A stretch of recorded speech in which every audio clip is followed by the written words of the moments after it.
Luto ko para sa tanghalian namin, sinigang, kangkong with baboy.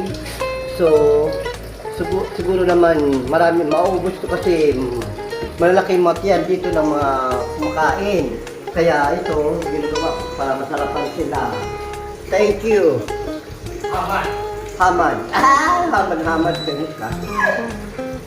Ay, hindi pala tapos. So, titikman ko kung masarap siya.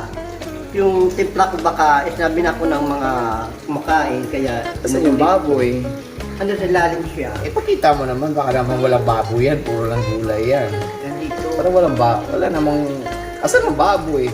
Ah, yan pala yung baboy. Sa ilalim kasi Umiiyak pa ba yung baboy mo? Hindi na kasi pinatay ko. Pinatay mo.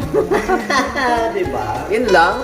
Hindi Anong klaseng ulam yan? Anong luto yan? Sinigang. Sinigang? Oh, yeah. Bakit wala namang ano yan? Pero wala na Sili. ingredients na ubos. Ang bad namin. Tikman mo.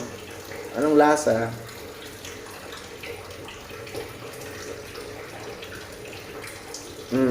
Satisfied ka naman? Yeah. Sweet and sour.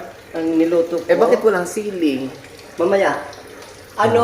Prince Hamad, sana naman kunin mo ako kay luluto kita ng masarap para hindi mo ako makalimutan habang buhay. Mahal na mahal kita, walang iba.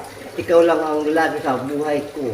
Okay guys, so nagluto ang Fransisang Aswang ng adubong sinigang na baboy sa kangkong. Okay? Kung nagustuhan nyo guys, please share. Okay, maraming salamat.